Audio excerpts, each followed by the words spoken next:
with Hugo Ekitike and just let us know where he's at in terms of his fitness? Yes, I can.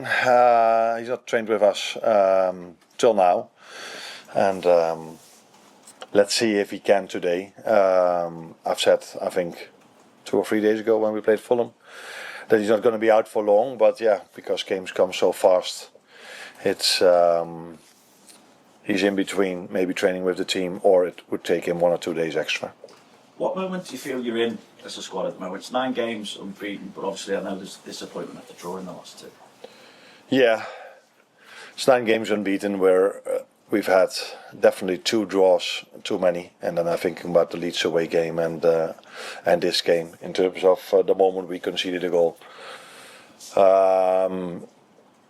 Yeah, where are we? I think I've said so many times the answer to that question. We're not there where we want to, but I feel we have a very talented squad, and if everyone is available and everyone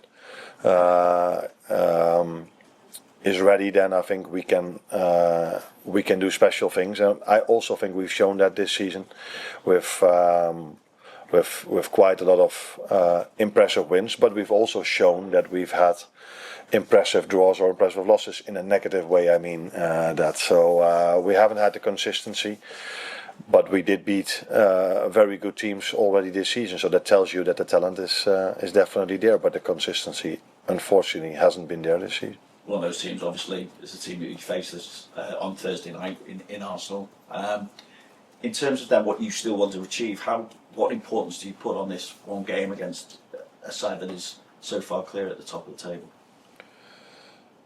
A lot of importance, because we still have a lot to play for in the Premier League, but we're also in the FA Cup, which makes sense because we haven't played there yet, and in the Champions League, and these are knockout games, and these are games where you can face teams like Arsenal.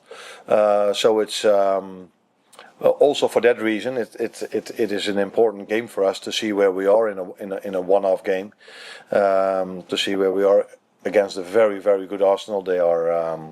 They've been for years very good, and this season probably even better than the years before. Arne, what do you see as Arsenal's main strengths? Their main strength? Oh, that's interesting. Maybe it's their main strength that they have so many strengths, or the main strength that they hardly have something that is weak, so they hardly concede goals. They can score from open play, they can score from set pieces, they can very good ideas about build up, can play a long ball. So it's a complete. They have the complete package, and that's for that reason they're, in my opinion, they deserve to be on top this season. With that considered and how strong they are looking, what would a win there do for the belief of your group in the second half of this season, and the hope that this can still be a successful campaign for you guys? Yeah. Of course, that would mean a lot, because if you win those games, that tells you that you can compete in the latter stages of the FA Cup and the Champions League with any other team as well. I think we've shown already that we can do this, because we've beaten, for example, Arsenal at home, and I can come up with many other games that we've won against very strong teams. But we also know that it's going to be a special game for them as well. So we have to be completely ready, because they are as well. They are in a very positive vibe at the moment, and it's obvious that we aren't, especially because we've conceded again a late goal. But I think everyone, me for sure, is looking forward to this game, because it's always nice to be part of a Liverpool game, but especially if you face the Real Madrids or Arsenals or City or these kind of games. So we're definitely looking forward to going there tomorrow. Could this still be a special season for your team? I know you've had lots of problems and you've had to find lots of solutions to those problems so far. Yeah. But like you said, there's still a lot to play for. Could this still be a special season for Yes, Liverpool? of course. I think so many times this club has so many times shown when this club didn't have the greatest form in the league, that they were able to win another trophy. and other clubs have shown this recently as well, that it's always possible because we have a very good and talented group, and we've shown this season Inter Milan away, Real Madrid at home, Atletico Madrid at home, Aston Villa, who won maybe 18 from the last 20 games, only lost 2, one against us, one against Arsenal. We've beaten Arsenal at home, so yes, we've shown that we can compete with almost every team. Maybe there was one exception, but that was also because there was a goal disallowed from us just before half-time, which shouldn't have been disallowed. That was City away. But in all the other games, we've been competitive with everyone, but we haven't had the consistency against the clubs where we usually win. That led to the fact that we're now 14 points behind Arsenal. But so again, another challenge for us with, of course, players being out, but still enough very good players available to go to Arsenal and make it a proper fight. Thank you. Amazing. Hi, Arne.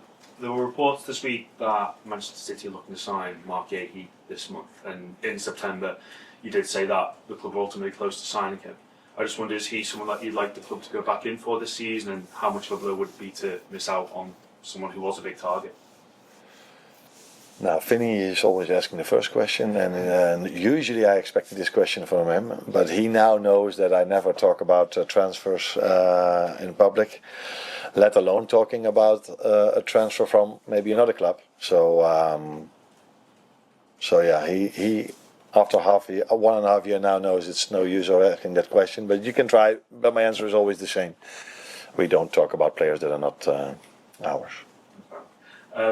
Also, earlier on the season when you beat Arsenal at Anfield, you restricted them to their lowest expected goals of the season. It's the only game Arsenal haven't actually scored in all competitions this season. So what can you take from that game to go into the Emirates on Thursday? No, you definitely look at that game as well, but that's not the only one we're looking at. It's the recent games as well, and that was the start of the season where both teams brought in new players. So I think defensively we did really well that game. You need to do defensively really well in every top game to even have a chance to win it, and. Of course, it's different if you play at Anfield because the fans are such a big help for us. But now our away fans will probably be a big help for us as well. And so yeah, we do watch that game, but I don't know. But I think Arsenal will probably play a few others than they did back then. So, but their whole way of playing have been under Mikel so much the same, and he every time adds something new. But so yeah, we can expect probably a similar team, similar to way of playing, let's put it that way. But they play at home. I think their fans will really be up for it. It's probably in the last 5-10 years one of the best times to be an Arsenal fan. They're one at the top of the league. They have an incredible team, incredible manager. So I assume they look forward to the game tomorrow, but we are looking forward to that as well. Well, hi Arne, you mentioned there before that most of Liverpool's best performances this season have come against a better team, Real Madrid, Inter, Arsenal, Aston Villa. Do you find that frustrating that they were unable to make that consistency against some of the other teams? And what do you put that down to? Is it the style of play? Is it maybe an attitude issue? It is annoying because usually you think it's harder to play against the best teams in the world or in the country than to play against teams that are not competing for a league title or not involved in the Champions League. But there's definitely a reason why it is, because I think in the last 9 games I think people have liked our 2 games against Villa and Brighton more than all the other games we've played, and I can exactly tell you why that is, but if I do so, people will tell me, how can you make your opponents so much wiser? So and we have to find a way of playing that same style of football against other styles of play as well, but we haven't found that answer enough yet. But yet is an important thing to add. Do you still believe that you'll be able to get there this season? Yeah, What do you mean we'll get there? Oh, to be able to find that consistency against those teams. We should be definitely be able to find that consistency, and also for play games that are more a joy to watch against teams that have a different approach against us than Brighton and Villa have. But therefore we need, of course, as much players available as we can, and keep working very hard to find openings and find the right ideas to hurt those teams as well. But against Fulham, I don't think many people thought it was a joy to watch, and I've said many times that I found our games against Paris Saint-Germain a joy to watch.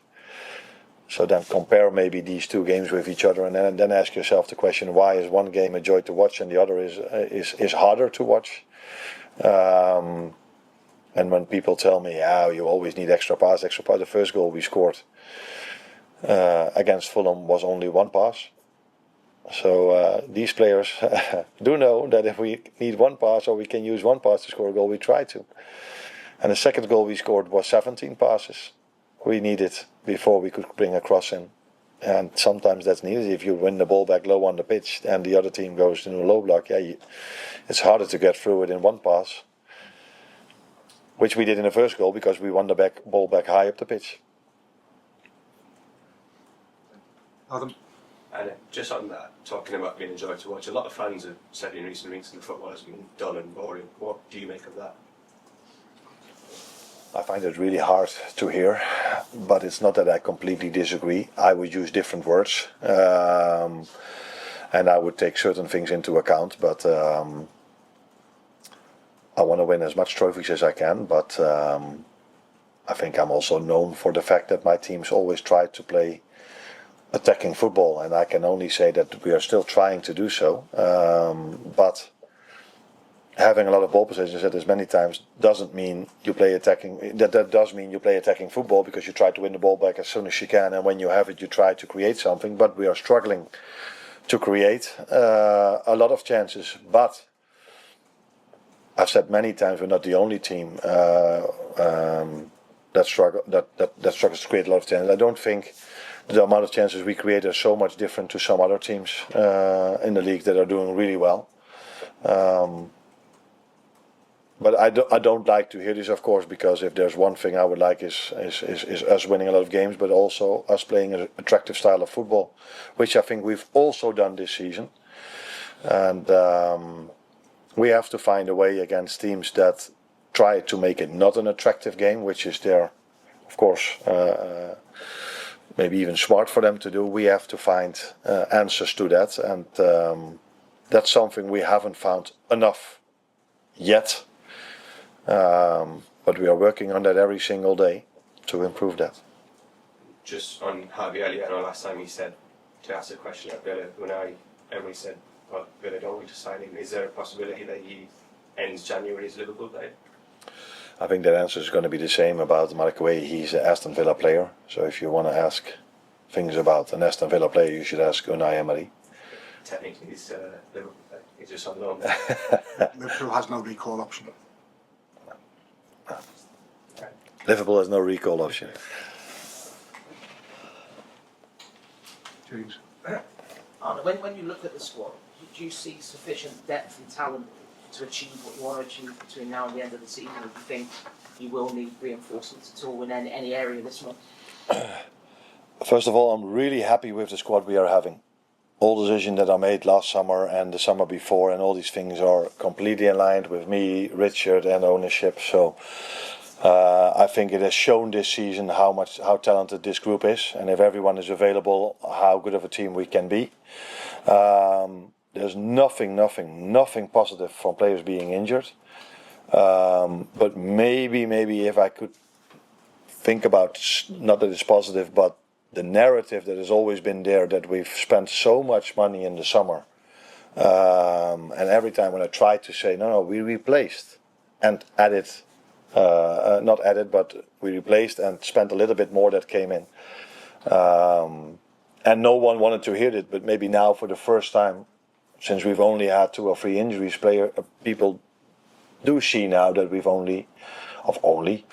we replaced and with very good players. And so even last game and also the game before, I could impact the game off the bench because Jeremy Frimpong again came in and gave an assist. And the players that are starting are incredible football players. So this club is in a very good place. If everyone is available and we are getting stronger and stronger, then this club is in a really good place for the short future, but definitely also for the mid to long term future. Michael Ashman. Can I just add that? Are you definitely okay with the number of centre back options you've got? I know you've spoken about it before, and you've spoken about Lautaro who can play there and Ryan Gravenberch, but we haven't really seen that. But for a couple of games there when Joe Gomez was injured, you were down to essentially 2 centre backs. So are you okay with the number of options you've got, particularly in that position? Joe is. I expect him. I'm not expecting. He's back now, so that's already a big help. But I think there's no manager in the world that would tell you, "Oh, I'm completely happy that I only have 2 centre backs available." But you have to look at the bigger picture, and the bigger picture is that we've signed an unbelievable, talented player with Giovanni Leone, who will be back next season. And this is the way this club works. And as much has been said about our spending last summer, it's not that there is no limitation on us spending. So we have to do smart things, and this club has always tried to do smart things to keep up with the teams we want to compete with, and that's not any difference now. But in an ideal world, you have more than 2 centre backs available. But sometimes things can work out in a way that it has happened now, that you have to accept that situation. And I don't think that's for the first time. I know from a period of time that Jurgen also had a few problems at centre back, and he played players there that were either midfielders or players that, I think, what was his name? He was with us, who played quite a lot at the centre back. Nat Phillips, yeah, he played a lot. So that has been Liverpool for all these years, and that has not changed. Thanks, Arne. You're welcome.